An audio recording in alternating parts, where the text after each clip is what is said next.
तो hi everyone. तो students, आज के सेशन में हम डिस्कस करेंगे phrasal verbs, right. So I hope आप सभी बच्चे अच्छे होंगे और आपकी पढ़ाई बहुत अच्छे से चल रही होगी। तो जो फ्रेजल वर्ब्स होती हैं ये बड़ी इंपॉर्टेंट होती हैं competitive exam point of view से, राइट।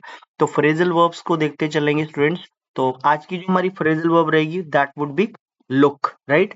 तो लुक के ऊपर देखेंगे कि कितनी फ्रेजेस बनती हैं।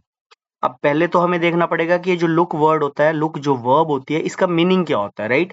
तो लुक का मीनिंग बेसिकली टू सी नहीं होता है students, look at to see होता है, राइट। अगर हम लुक की मीनिंग की बात करें तो लुक का मीनिंग होता है टू सीम, टू अपीयर, ऐसा लगता है, राइट। जैसे मैंने बोला शी लुक्स सैड, तो हम यहाँ पे बेसिकली बोलना चाह रहे हैं कि वो सैड दिखती है, राइट। मतलब सैड लगती है। टू सीम, टू अपीयर, तो ये अपीयरेंस की तीन वर्ब्स होती हैं, ध्यान रखना है। ट्रिकी वर्ब इसको बोलते हैं। तो जो चीजें अक्सर दिखती हैं वो होती नहीं है, तो आप डायरेक्ट ऐसे नहीं बोलोगे कि लुक का मीनिंग तो सर टू सी होता है, नहीं। सो लुक का मीनिंग टू सीम होता है, टू अपीयर होता है, राइट। जैसे मैंने बोला शी लुक्स सैड, राइट। और भी आप एग्जाम्पल बना सकते हो, शी लुक्स हैप्पी। लेकिन फिर टू सी वाले का कौन सी फ्रेज होती है?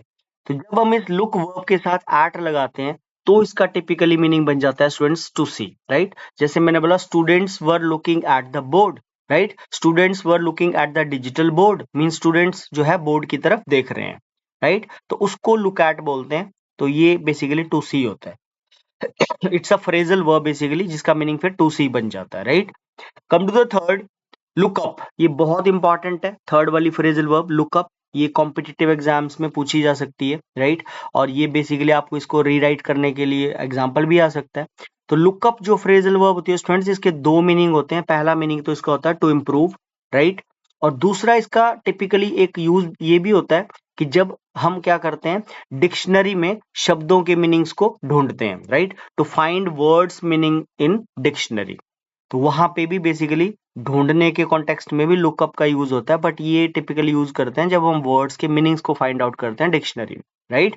तो to find words meaning in dictionary, तो पहला एग्जांपल आप देख सकते हैं, बोले the economy of India is looking up now.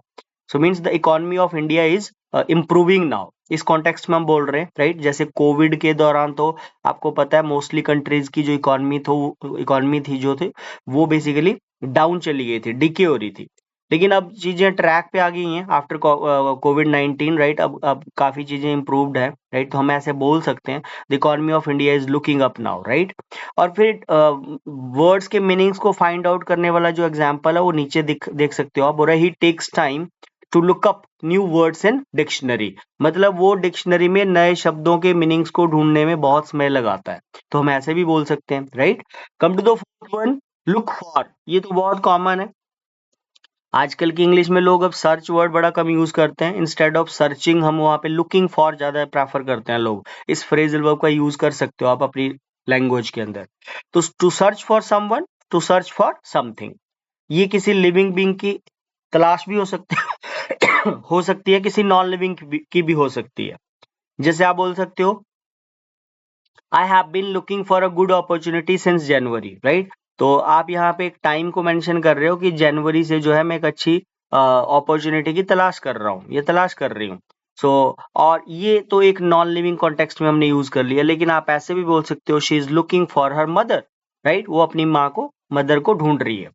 या आप बोल सकते हो कि मैं अपनी यार जो मेरी कीज है मैं उनको ढूंढ रहा हूँ। So I have been looking for my lost keys, I have been looking for my lost keys. तो हम ऐसे भी इसको यूज कर सकते हैं, राइट। तो लुक फॉर फ्रेजल वर्ब के दो मीनिंग होते हैं, सर्च फॉर समवन भी हो सकता है, समथिंग भी हो सकता है, और इसका मीनिंग हम कॉन्टेक्स्ट जो है लिविंग में भी यूज कर सकते हैं, इसको नॉन लिविंग में भी कर सकते हैं। Come to the fifth one is look into. ये आई होप आपको आती होगी, लुक इनटू बड़ी कॉमन सी फ्रेज है, राइट। तो लुक इनटू का मीनिंग होता है स्टूडेंट्स बेसिकली टू इन्वेस्टिगेट करना, राइट, छानबीन करना। जैसे हम बोलते हैं the police must look into this matter.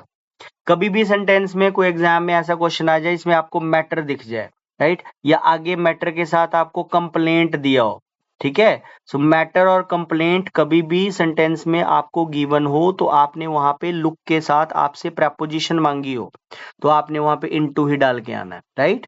So the police must look into this matter. So matter में और कंप्लेंट में हमेशा लुक इनटू ही लगता है, ध्यान रखना है। Come to question number 6, look up to. Look up to का मीनिंग होता है स्टूडेंट्स किसी को अपना रोल मॉडल बना लेना, किसी की प्रेज करना, प्रशंसा करना, उसको लुक अप टू बोलते हैं। जैसे मैं एग्जांपल के तौर पे बोल सकता हूँ, he looked up to his father, right.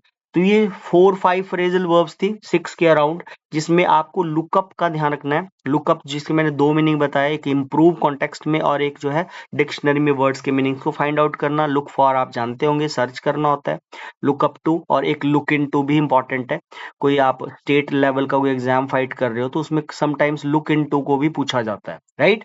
So I hope आपको ये समझ आई होंगी, इंपॉर्टेंट है तो थोड़ा थोड़ा इन पे काम करिए, ठीक है। Many a little makes a mickle, बूंद बूंद से सागर बनता है स्टूडेंट्स। थोड़ा थोड़ा करेंगे तो आपकी वोकैब अच्छी हो जाएगी, इडियम्स फ्रेजेस का नॉलेज आपका बिल्ड हो जाएगा। So thanks for watching this particular video, ठीक है। मिलते हैं नेक्स्ट सेशन में। Do like subscribe the channel, thanks a lot.